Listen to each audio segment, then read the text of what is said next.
Alors guys, c'est le preview. Nous allons jouer contre Bournemouth. On va regarder ça.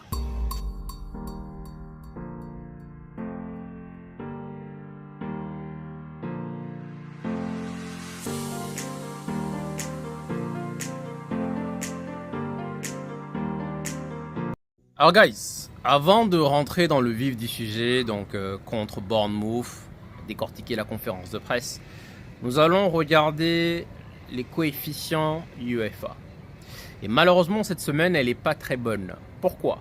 Je rappelle que nous sommes en concurrence avec l'Allemagne, l'Espagne et l'Italie. L'Italie est loin devant, classée première. Et juste derrière, avant le tirage des quarts de finale, on avait l'Allemagne et l'Angleterre était troisième. Pourquoi c'est important? Parce que nous avons besoin du maximum de points de sorte que la 5e place soit synonyme de qualification de Ligue des Champions. Le problème qui se pose, c'est que cette semaine, elle a été, je dirais, chaotique pour les clubs anglais. Liverpool qui s'est écroulé 3-0, à domicile en plus. West Ham qui a perdu 2-0 contre Bayer Leverkusen. Est-ce qu'ils vont pouvoir remonter la pente? À part Aston Villa, Arsenal a fait 2-2 et City a fait 3-3. Conclusion. En gros, si vous voulez, chaque prestation ramène un certain nombre de points au pays dans lequel vous êtes situé. Je m'explique.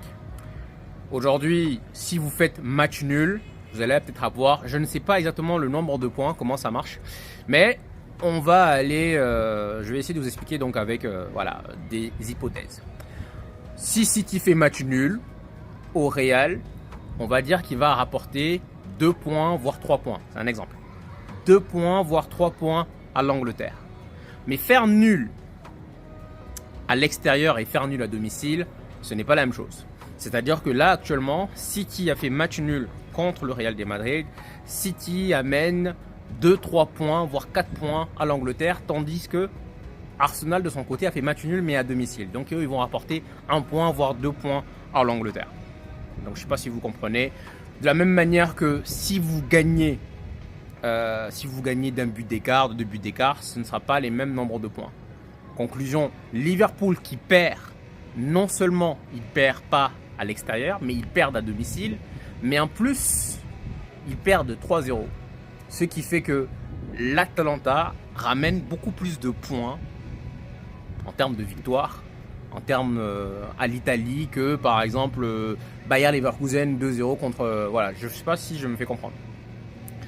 Conclusion, on pensait tous que Liverpool allait peut-être pas aller au bout, mais allait aller le plus loin possible. Mais à l'heure où je vous parle, nous sommes derrière l'Allemagne et derrière l'Italie. L'Italie aura forcément un club anglais en Europa League demi-finale. Vu la tournure des événements, 3-0 pour Atlanta, voire 2. Et on va voir peut-être la Fiorentina qui va peut-être apporter encore des points en Conference League. J'ai déjà dit, la Ligue des Champions, l'Europa League et la Conference League rapportent le même nombre de points. Il n'y a pas de différence entre ces 3 compétitions. Que tu sois en Ligue des Champions, que tu sois en Europa League, que tu sois en Conference League, tu rapportes le même nombre de points selon la victoire, selon le schéma dans lequel tu es. Malheureusement, on l'a déjà dit, le dernier de la classe, c'est Manchester United et Newcastle qui ont rapporté 0 points à l'Angleterre. Pourquoi? Parce qu'ils se sont fait éliminer, ils ont fini 4e. Donc on peut pas faire pire. On n'a rien apporté. Donc nous là actuellement, on est là à compter sur les autres, de sorte que les autres rapportent des points au club pour que nous on puisse bénéficier, pour que nous on puisse de quelque manière aller chercher la 5e place et pouvoir se qualifier. Vu la tournure des éléments, ça va être très compliqué que la 5e place soit qualificative. Pourquoi je vous parle de ça? Parce que tout d'un coup, ça change absolument tout. Parce que on regardait encore le schéma, le calendrier de Tottenham, le calendrier d'Aston Villa. On se disait que peut-être l'une ou l'autre allait flancher et que nous, on allait aller chercher la 5e place. La 4e place, on sait tous que ça va être quasiment impossible. Maintenant, pour aller chercher la 4e place, il faudrait que donc et Tottenham et Aston Villa se cassent la gueule. Chose qui va être quasiment impossible. Conclusion, notre rêve, on savait déjà que c'était mort, mais notre rêve d'aller nous qualifier, d'aller décrocher la 5e place et nous qualifier pour la Ligue des Champions l'année prochaine, c'est mort et enterré. Alors, la donne et le chance, ça veut dire que pour moi, là actuellement, la saison elle est quasiment over. Il reste la FA Cup bien sûr, mais là le match de Bournemouth, en réalité c'est très simple. Comment moi je vois les choses, voici comment ça va se passer. Dans le cas où nous arrivons à maintenir, je dis bien maintenir parce que là actuellement nous sommes 6e. Dans le cas où nous arrivons à maintenir la 6e place, c'est-à-dire signe de qualification en Europa League, dans ce cas, je pense qu'on va maintenir Ten Hag. Dans le cas où nous flanchons et nous arrivons en Conference League, je pense dans cette situation, Ten Hag sera limogé.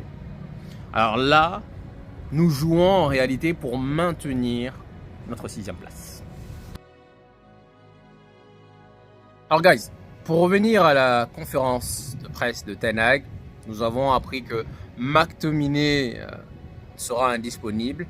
On a appris la veille que Varane ainsi que Evans seront pas là, ce qui veut dire que probablement, certainement même, Kambwala jouera aux côtés de Maguire.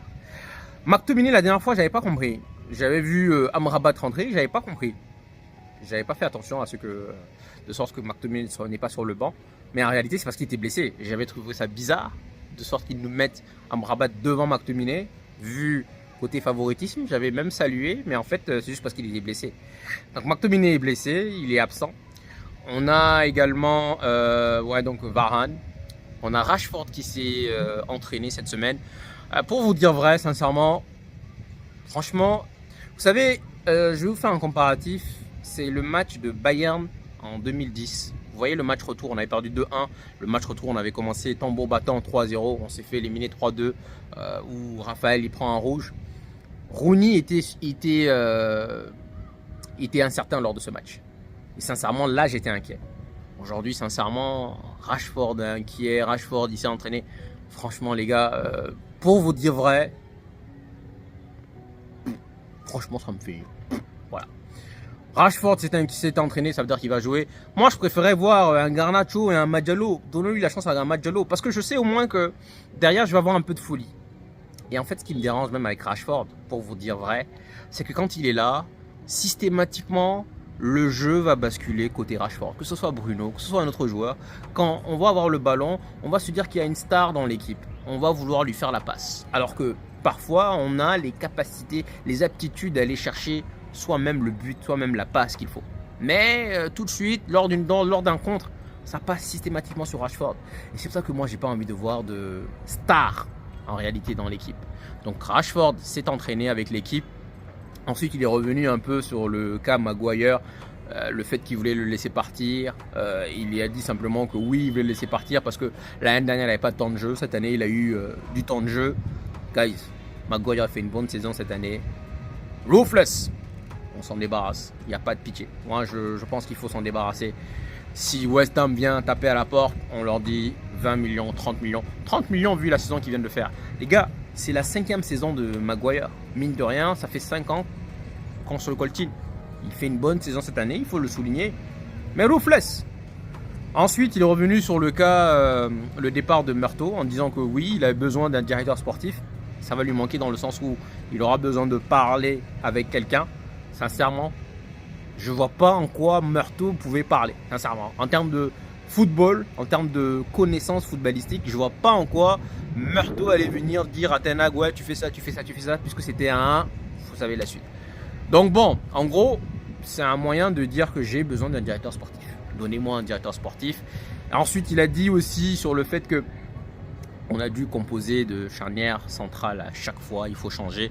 Et il a dit que c'était la base. Sur ce point, il a raison. Il a raison parce que Ferguson disait que l'attaque te gagnait les matchs, la défense te gagnait les titres. Tu construis une équipe à partir d'une bonne défense. Et c'est vrai que oui, sur ce coup-là, on ne va pas le blâmer. Avec quand même toutes les blessures qu'il a eues, c'est pas facile. Pas facile du tout pour Ten Hag. Donc on compatit. On sait que c'est pas facile. La dernière fois, j'avais vu une stat sur que nous avons joué avec 39 compos différentes.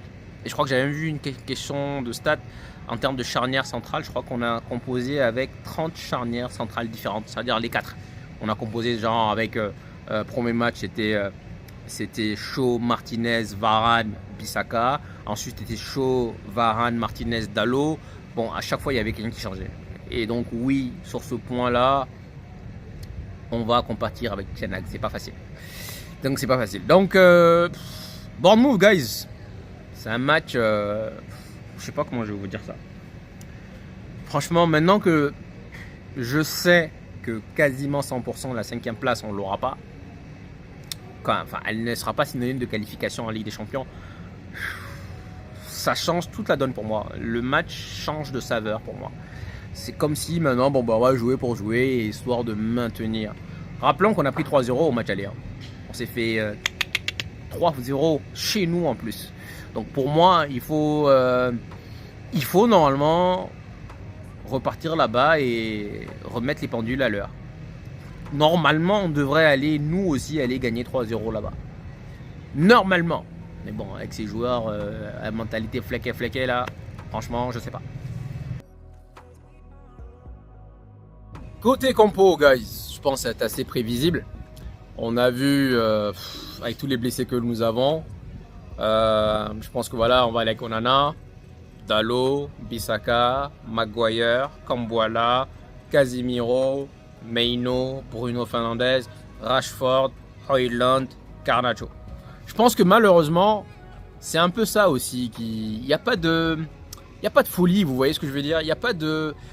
La compo, elle est...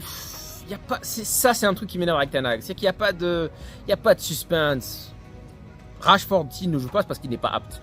Sinon, dans tous les cas, c'est pas Rashford, il va nous mettre Anthony. Même si Anthony a fait un bon match contre Chelsea, il va nous mettre Anthony. Donc, c'est trop prévisible. Et ça, c'est pas bon.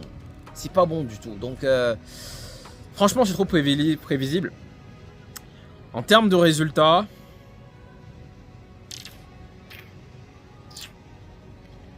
les gars, Dominique Solanke, il fait une belle saison. Il fait une très belle saison. Il nous a marqué un... Je sais pas s'il nous a... Combien de buts il a marqué au match aller, je sais plus. J'ai oublié. Dominique Solanke, sincèrement, guys, c'est du bon boulot. C'est du bon boulot et est-ce que je sais, est-ce que je vais vous dire avec conviction qu'on va aller gagner? Mais une chose est sûre et certaine, guys, je l'ai dit et je le répète, je pense que dans le cas où Ten Hag finit en Conference League, même si tu as des absents, je pense qu'il va sauter.